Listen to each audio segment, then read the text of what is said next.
मत्ती उसका 9 अध्याय और उसके 35 पद से 38 पद तक पढ़ने जा रहे हैं। यीशु सब नगरों और गांव में फिरता रहा और उनके आराधनालयों में उपदेश करता और राज का सुसमाचार प्रचार करता और हर प्रकार की बीमारी दुर्बलता को दूर करता रहा। जब उसने भीड़ को देखा तो उसको लोगों पर तरस आया, क्योंकि वे उन भेड़ों के समान जिनका कोई रखवाला ना हो व्याकुल और भटके हुए से थे। तब उसने अपने चेलों से कहा, पक्के खेत तो बहुत हैं पर मजदूर थोड़े हैं, इसलिए खेत के स्वामी से विनती करो कि वो अपने खेत के काटने वाले मजदूर भेज दे। परमेश्वर के वचन के पढ़े जाने पे हमें आशीष मिले, समझ मिले, बुद्धि मिले, ज्ञान मिले, जिससे कि हम उसकी मर्जी पूरी कर सकें और उसका राज आ सके।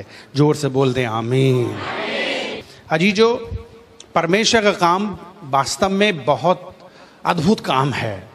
परमेश्वर अपने काम को बड़े अद्भुत तरीके से करते हैं, जो समझ से बाहर है, लोगों की समझ से बाहर है। इस दुनिया में समय हमारे पास में कम है और इस दुनिया का अंत होने वाला है। ये दुनिया सचमुच में बड़ी जल्दी से मिटेगी और एक नई दुनिया बनेगी। एक गाना भी हम लोग गाते हैं, ये दुनिया हमारी मिटेगी, एक नई दुनिया फिर से बनेगी। बोलो सब नया होगा, जग नया होगा, सब नया होगा, जग नया होगा, राज करने मसीह आ रहा है, राज करने मसीह आ रहा। बोलो जोर से, अरे देखो देखो कोई आ रहा है, कैसा जलवा मसीह आ रहा है। यूहन्ना की किताब उसका 4 अध्याय में, यूहन्ना की किताब उसका 4 अध्याय में और उसके 35 पद और उसके 36 पद और उसके 37 और 38 पद में कुछ खास बात हमने फिर से देखी है। और लिखा यूहन्ना 4 अध्याय और उसके 35 पद में लिखा, क्या तुम नहीं कहते कटनी होने में अभी भी 4 महीने पड़े हैं? देखो मैं तुमसे कहता हूं कि अपनी आंखें उठाकर खेतों पर दृष्टि डालो कि वे कटनी के लिए पक चुके हैं। बाइबल कहती है कि हमको अपनी आंख उठाना है और फसल को देखना है। बोलो एक दूसरे से, अपनी आंखें उठाओ, अपनी नजरें उठाओ। हम लोगों की नजरें कहाँ लगी हैं? बोलो एक दूसरे से, हमारी नजरें कहाँ लगी हैं? हाँ, हम लोग सचमुच में कहाँ पर देख रहे हैं? आज देखने के बारे में बड़ा गंभीरता से हमको अपने आप को तैयार करना पड़ेगा। हमारी आंखें पता नहीं क्या क्या देखती रहती हैं, बड़ी खतरनाक आंखें होती हैं। बोले एक दूसरे आंखें बड़ी खतरनाक भी होती हैं। किस निगाह से देखते हो? बोलो किस निगाह से देखते हो? देखने वाले तो कई तरीके से देख सकते हैं, लेकिन मैं किस तरीके से देखता हूँ, मुझे किस तरीके से देखना है, ये गंभीर बात है। परमेश्वर का वचन कहता है, यीशु मसीह स्वयं कहते हैं, अपनी आंखें उठाकर फसल की ओर देखो। क्योंकि वास्तव में बाइबल कहती है कि खेत जो है तैयार हो चुके हैं। वो कहते हैं वे कटनी के लिए पक चुके हैं। बोलो कटनी के लिए पक चुके हैं, कटनी के लिए पक चुके हैं। आमीन। और आगे लिखा हुआ है कि काटने वाला मजदूरी पाता है और अनंत जीवन के लिए बटोरता है। हाँ, वो क्या करेगा? अगर हम अपनी आंखें उठाएंगे और देखेंगे तब हमको फसल दिखाई देगी, और जब फसल दिखाई देगी तब हम फसल को काटेंगे। और लिखा हुआ है कि काटने वाला मजदूरी पाता है और अनंत जीवन के लिए फल बटोरता है। वो मेरी और आपकी जिंदगियां 100 साल के लिए नहीं है, बल्कि अनंत काल के लिए है। मेरा जीवन 100 साल वाला नहीं है। बाइबल में वास्तव में उत्पत्ति की किताब में परमेश्वर ने जब नूह को बचाया और उसके पूरे संसार को मार डाला, उसे दुख हुआ, तो उसने कहा कि अब मनुष्य की आयु सिर्फ 120 साल की होगी।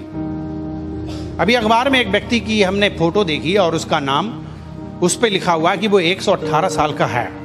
पहले तो हम सोचते थे कि 100 साल तक कौन जिएगा, लेकिन इक्का दुक्का हैं, लाखों में एक हैं जो 100 साल पूरी कर लेते हैं और ये 100 1 2 3 के हो जाते हैं। हालांकि वे किसी काम के नहीं रहते, बड़े नाजुक होते हैं और बहुत कमज़ोर बीमार, लेकिन फिर भी उनकी उम्र है 118 साल। तब मैंने सोचा कि बाइबल गलत नहीं है। 120 साल तक कोई भी इंसान अगर ताकतवर है, उसकी हड्डियों में दम है, अच्छा खाया पिया है, तो हो सकता है कि वो 120 साल तक जी ले, लेकिन उसके बाद फिर भी वो यहां से जाएगा।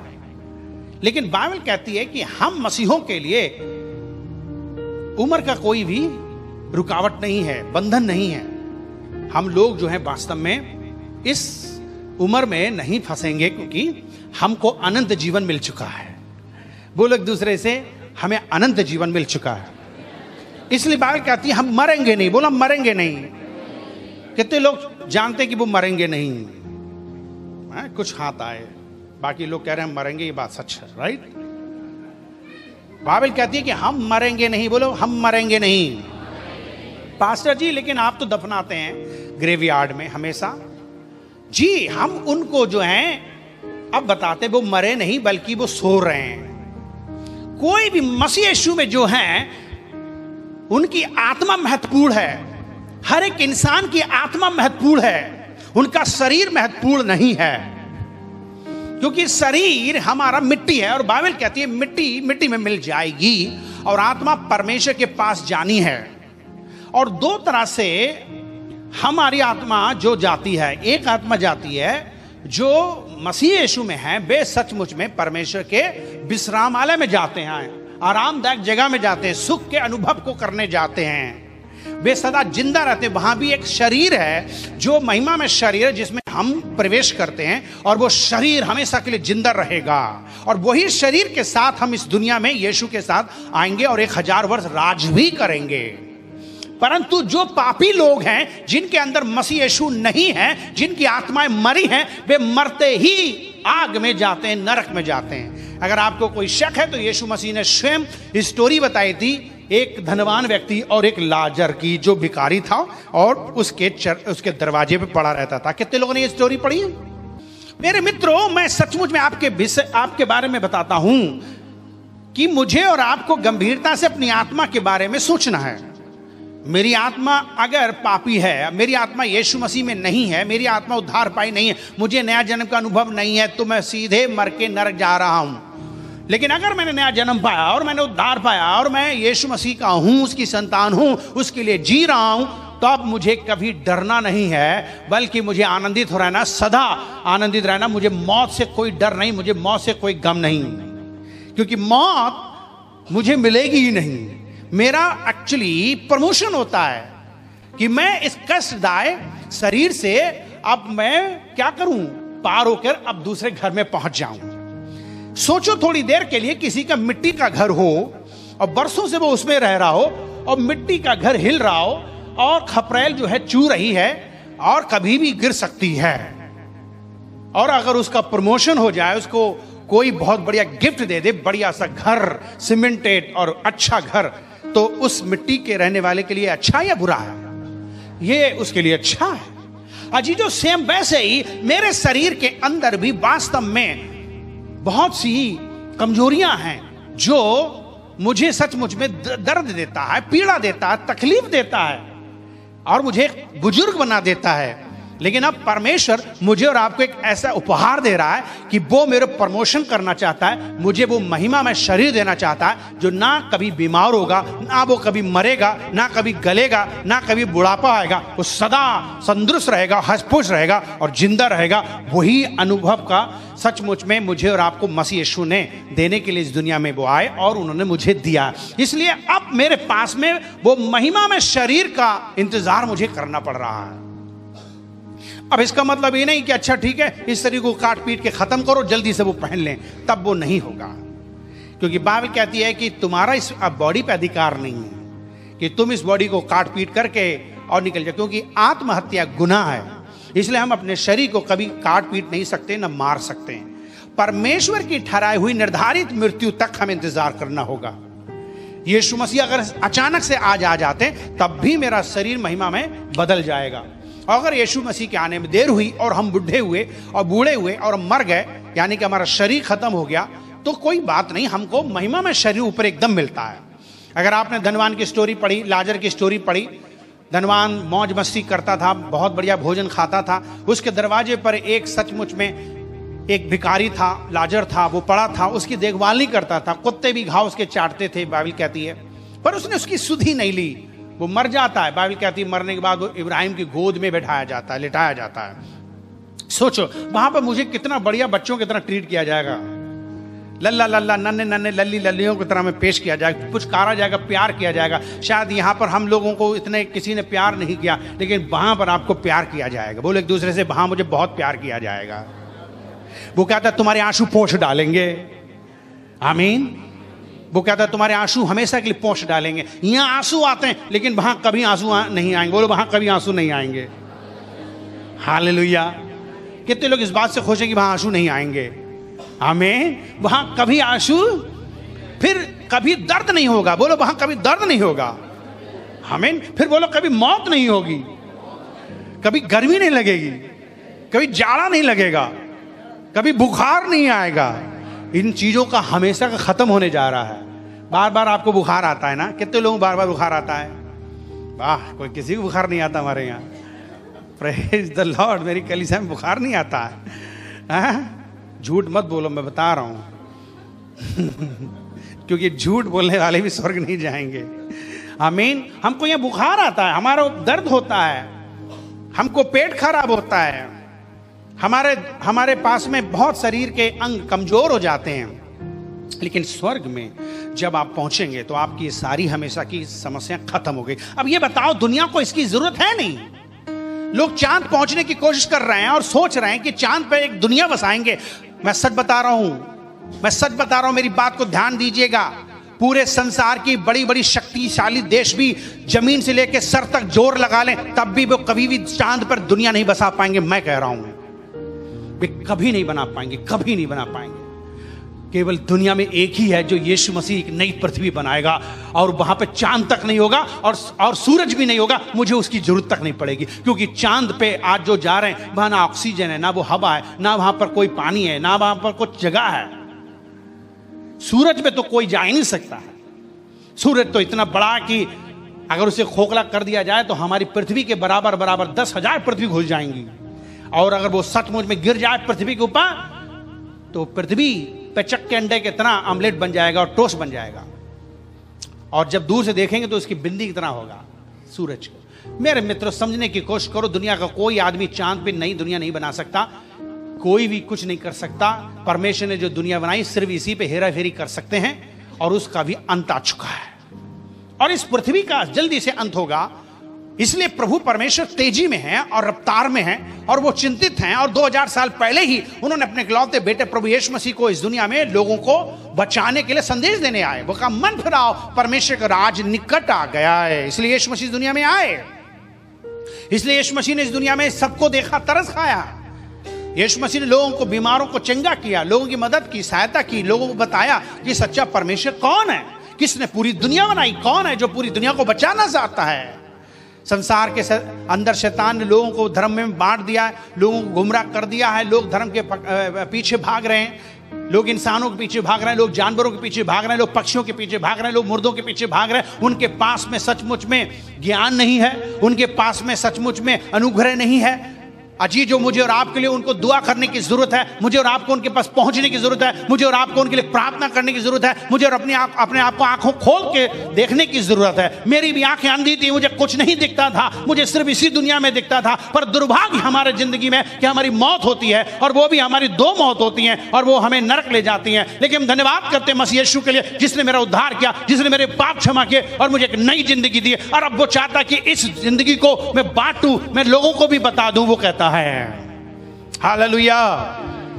अजी जो परमेश्वर के वचन में हमने पढ़ा, क्या लिखा है यहाँ पे? यीशु सब नगरों और गांवों में फिरता रहा और उनके आराधनाओं में उपदेश करता था और राज का सुसमाचार प्रचार करता था, और हर प्रकार की बीमारी और दुर्बलता को वो दूर करता रहा। जब उसने भीड़ को देखा तो उसको लोगों पर तरस आया, और क्योंकि वे उन भेड़ों के समान थे जिनका कोई रखवाला ना हो, व्याकुल और भटके से थे। तब उसने अपने चेलों से कहा, पक्के खेत तो बहुत हैं, पर मजदूर क्या हैं? थोड़े हैं। और फिर उसने कहा, खेत के स्वामी से क्या करो? प्रार्थना करो। बोलो एक दूसरे से प्रार्थना करो। खेत के स्वामी से क्या करो? क्या प्रार्थना करो? क्यों प्रार्थना करो? 5 कारण हम आज बताएंगे। सबसे पहले हम आपको बताएंगे कि सचमुच में परमेश्वर चाहता है कि हम प्रार्थना करें। सबसे पहले हम प्रार्थना करें क्योंकि बाइबल कहती है कि फसल का समय अभी है। किसका समय है? फसल का समय अभी है। और जब फसल का समय अभी है तो हमको अभी प्रार्थना करनी चाहिए और हमको सचमुच में यह प्रार्थना करनी चाहिए कि प्रभु कोई नाश ना हो। बोले एक दूसरे से, कोई नाश ना हो, कोई नाश ना हो।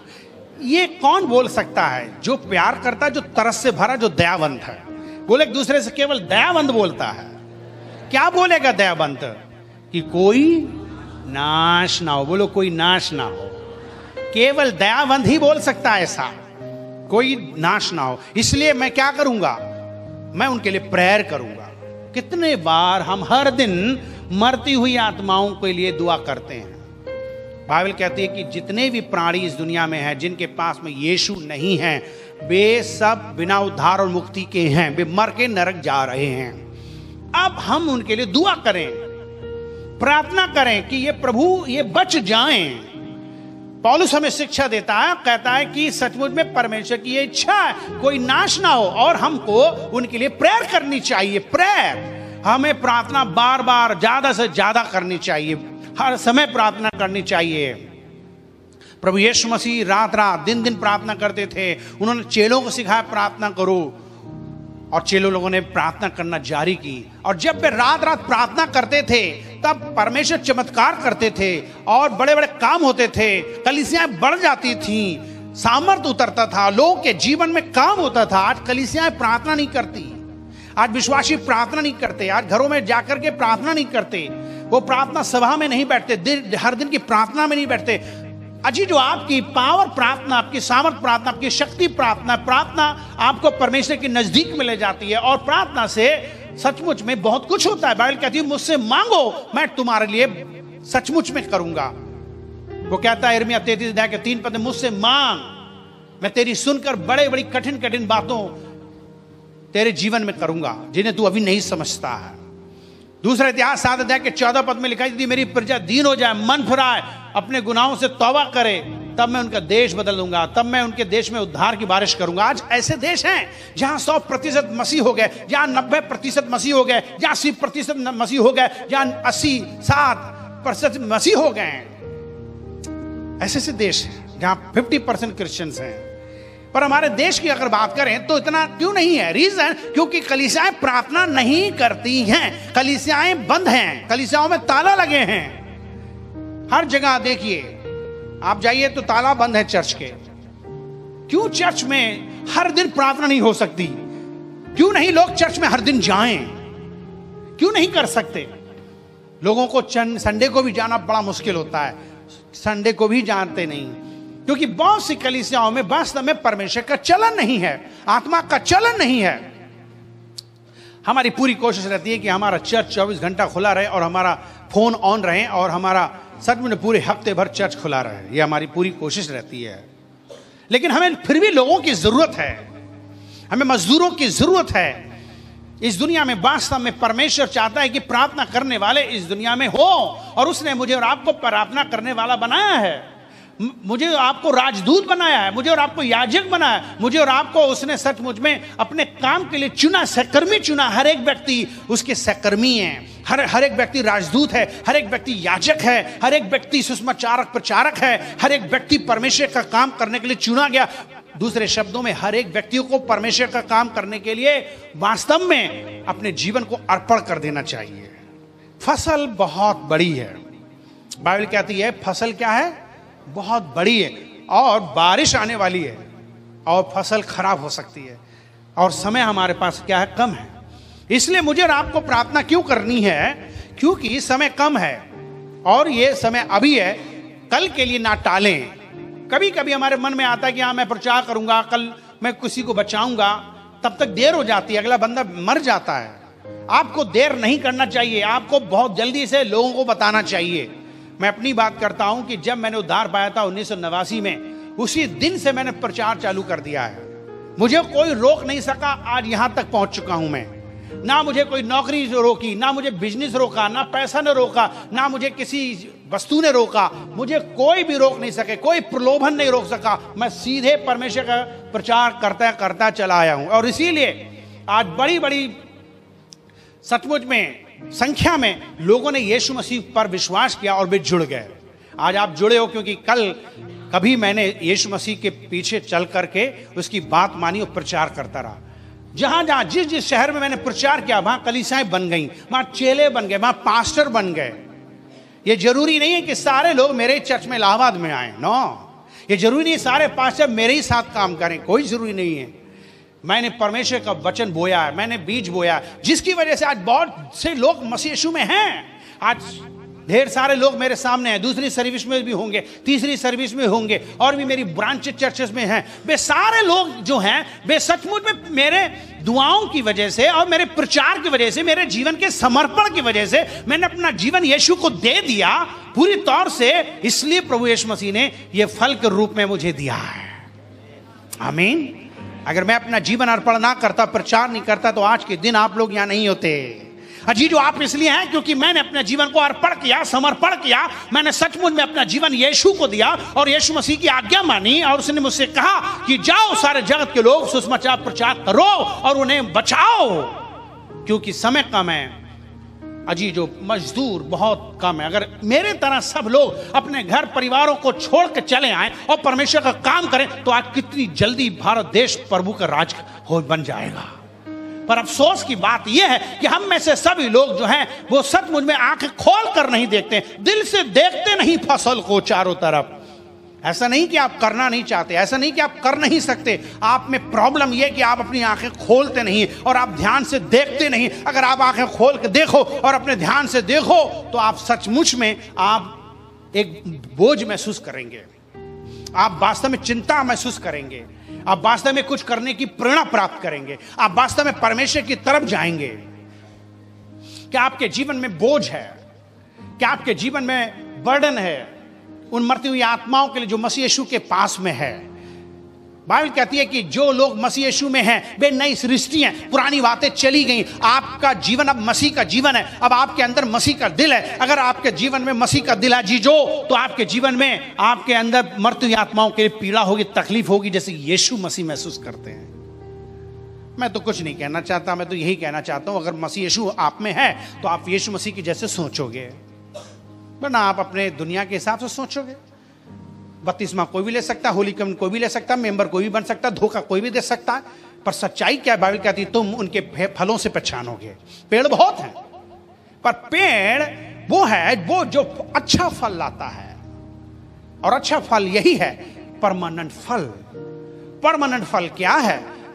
आत्माएं, जो कि लिखा हुआ है कि मैंने तुम्हें चुना, तुमने मुझे नहीं चुना। यूहन्ना 15 अध्याय के 16 पद में लिखा है, मैंने तुम्हें चुना, तुमने मुझे नहीं चुना।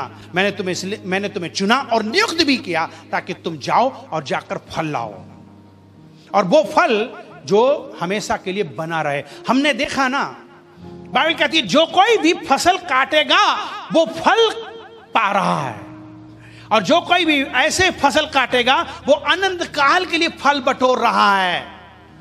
इस दुनिया में बहुत से लोग नौकरी, बिजनेस, पैसा कमा कमा के बैंकों में डाल रहे हैं, ऐसे डाल रहे हैं, ऐसे बीमा ले रहे हैं जो जिंदगी भर अनंत काल के लिए यहाँ रहेंगे।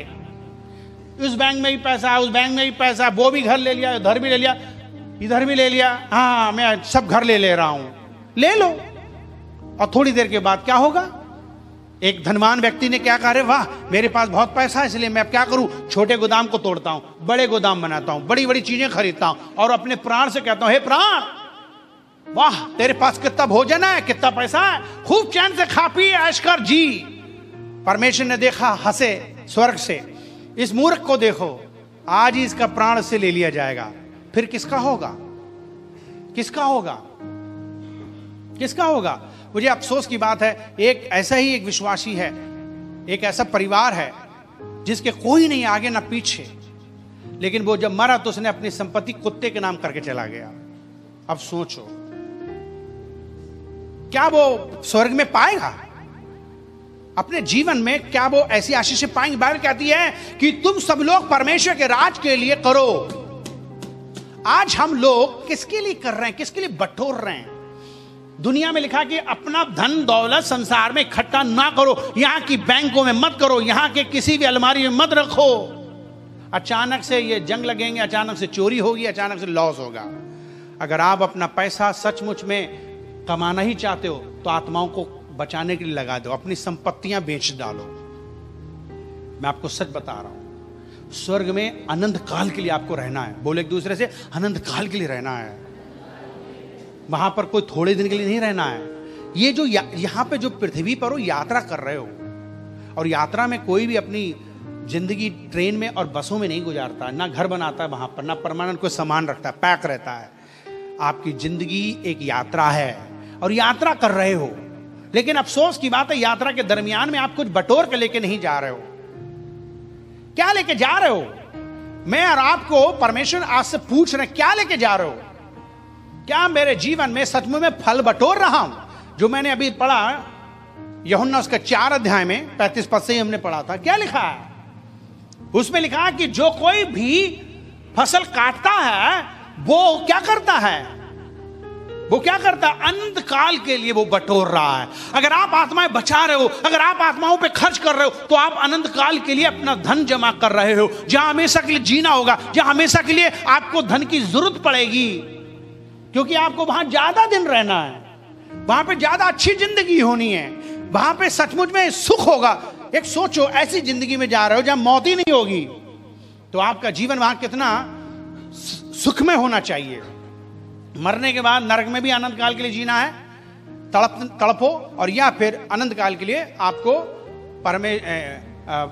दो जगह है, नरक और एक स्वर्ग, रहेंगे हमेशा के लिए तड़पना। और अगर हम स्वर्ग में जा रहे हैं तो हमेशा के लिए सुख का अनुभव करेंगे।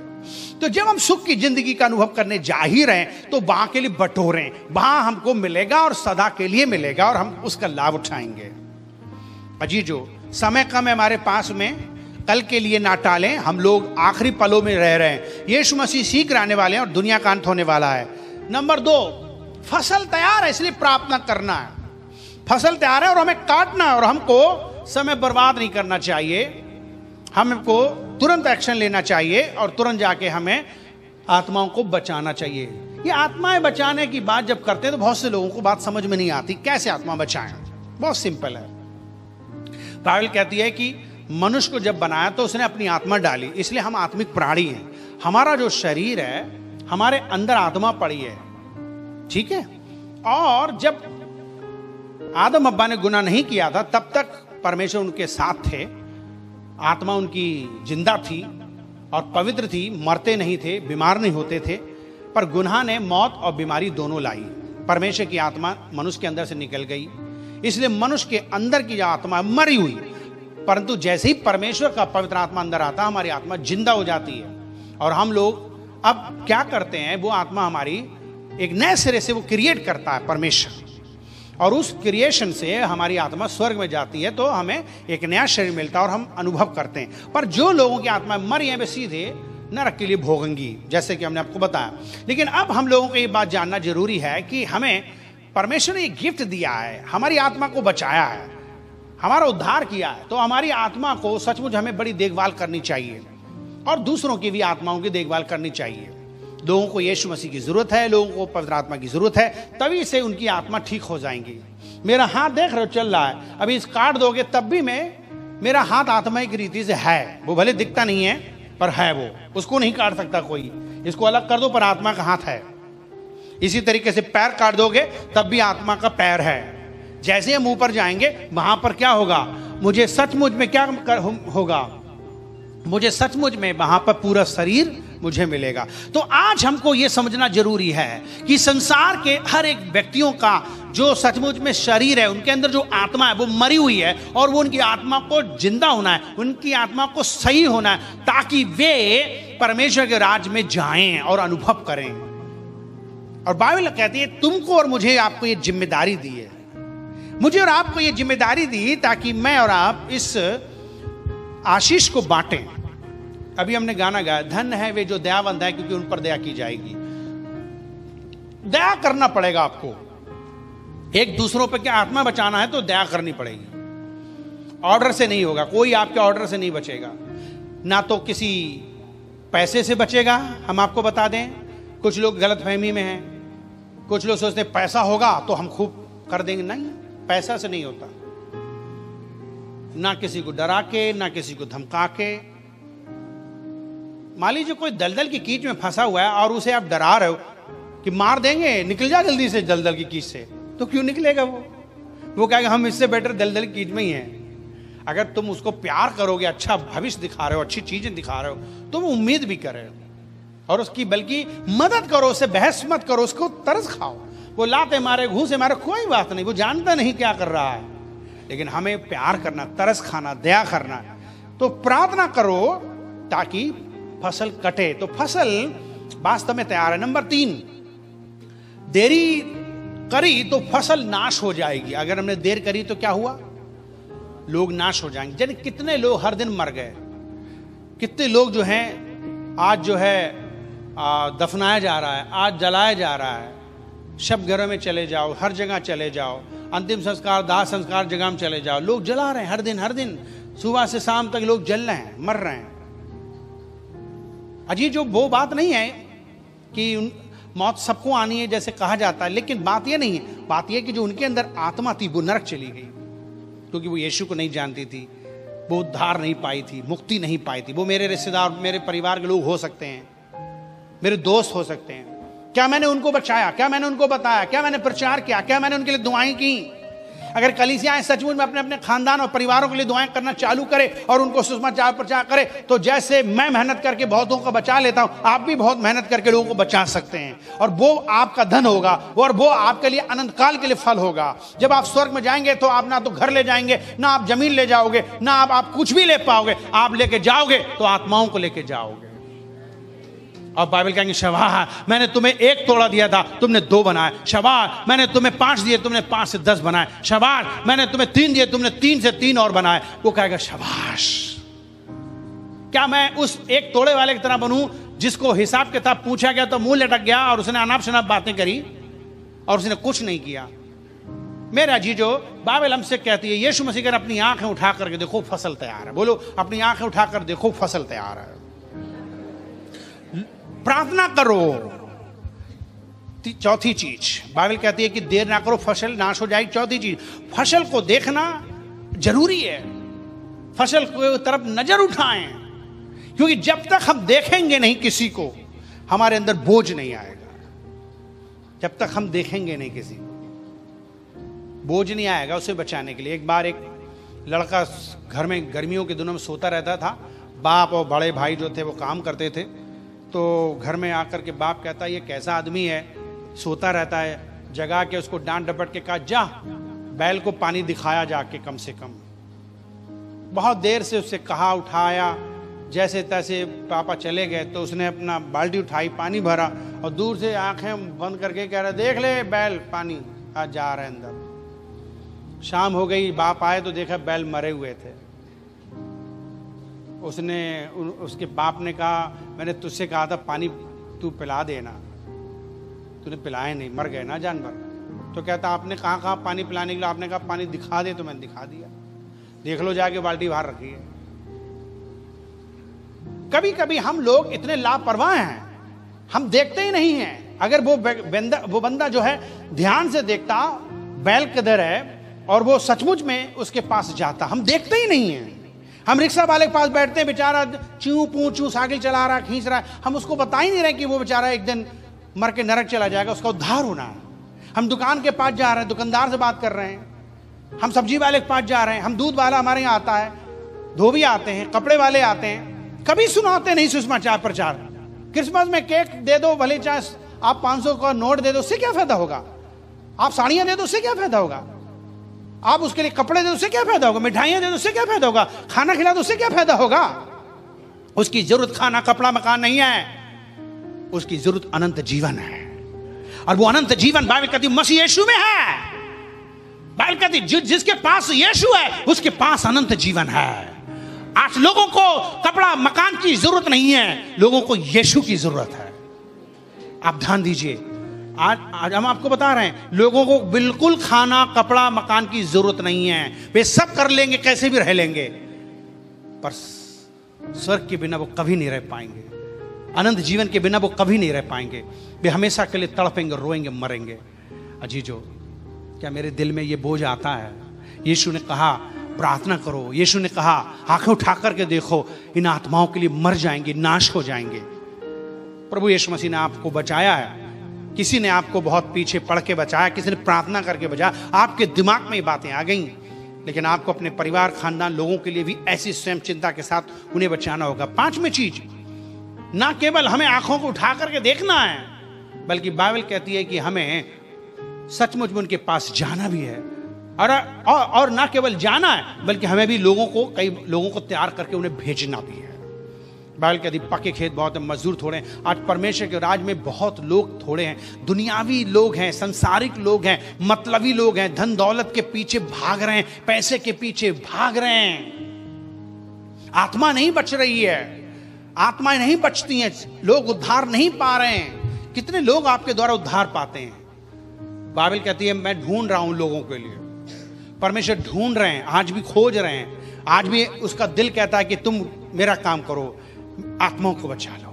वो कहता है कि तुम बहुत धर्म के काम मत करो, ज्यादा नाटकबाजी मत करो, ज्यादा ढकोसला ड्रामा नाटक मत करो। वो कहता है कपड़े मत पहनो जो ज्यादा दिखावटी हैं, धार्मिक कपड़े, उन्हीं कह रहे धार्मिक तीज त्योहार ज्यादा मत बनाओ। वो कहता है ज्यादा तुम जो है बहुत ज्यादा रीति रिवाज परंपराओं के चक्कर मत पड़ो, एक चीज करो, वो है आत्माओं को बचा लो।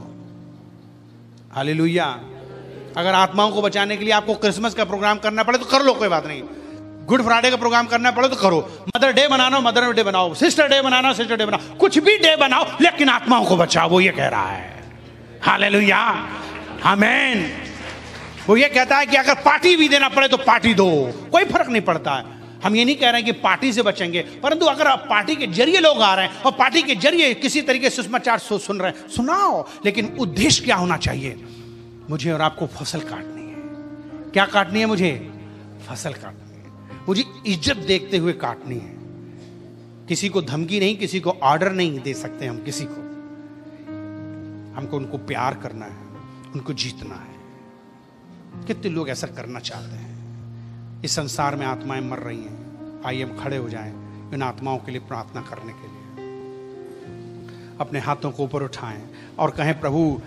प्रियो, यदि आज आपने परमेश्वर के वचन को सुना है और सुनकर के ये वास्तव में विश्वास करते हो कि यीशु मसीह आपकी जिंदगी को बदल सकते हैं, यही मार्ग, यही जीवन और यही सच्चाई, अगर इसी में आपको आशा नजर आ रही है तो आज यीशु मसीह पर विश्वास कर लीजिए, अपना दिल खोल लीजिए। वो आपके दिल में आकर आपका उद्धार कर सकते हैं, आपके पाप क्षमा कर सकते हैं। आपको क्या करना है? एक छोटी सी प्रार्थना करनी। क्यों ना आप दिल खोल लीजिए, क्यों ना अपनी आंखें बंद कर लीजिए और हाथ जोड़ लीजिए। घुटना टेकना चाहें घुटने टेक लीजिए, उसके पास नर्म और दीन होकर के आ जाइए और एक छोटी सी दुआ कीजिए, एक छोटी सी प्रेयर कीजिए। क्या आप मेरे साथ एक छोटी सी प्रार्थना करना चाहेंगे?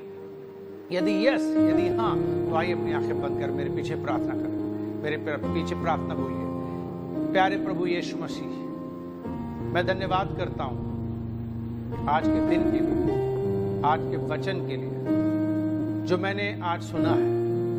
मैं विश्वास करता हूँ, करती हूँ कि आप सच्चे परमेश्वर हैं। आप इस दुनिया में मनुष्य बनकर आए, मेरे दुखों को उठाए,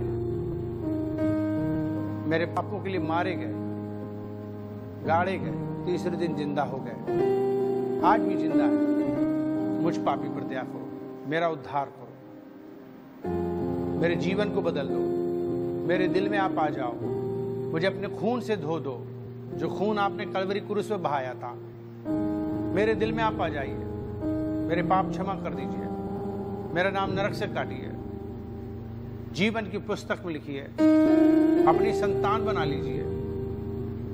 आज से मैं आपके पीछे चलना चाहता हूँ, आपकी सेवा करना चाहता हूँ, अपना दिल देना चाहता हूँ। मैं अपना दिल खोलता हूँ, आप मेरे दिल में आ जाइए और मेरा उद्धार कीजिए। ऐसी मेरी प्रार्थना यीशु मसीह के नाम से विश्वास करता हूँ, आपको स्वीकार करता हूँ अपना मुक्तिदाता के रूप में। आज से मैं आप लीजिए, यीशु के नाम से प्रार्थना करता हूँ, धन्यवाद के साथ मेरी प्रार्थना सुन लीजिए। आमीन। अजीजों, गॉड ब्लेस यू। अगर आपने इस तरीके से प्रार्थना की है तो आपका उद्धार होना तय है, आपके पाप क्षमा होना तय है, और अब आप मसीह में एक नया जीवन जीने के लिए, मसीह में बढ़ने के लिए लगातार आप प्रार्थना कीजिए। अपने घर में परमेश्वर के साथ बैठकर वचन पढ़िए और संगति कीजिए, कलीसिया में आइए और परमेश्वर के वचन को सीखिए। प्रभु आपको आशीष दे। God bless you.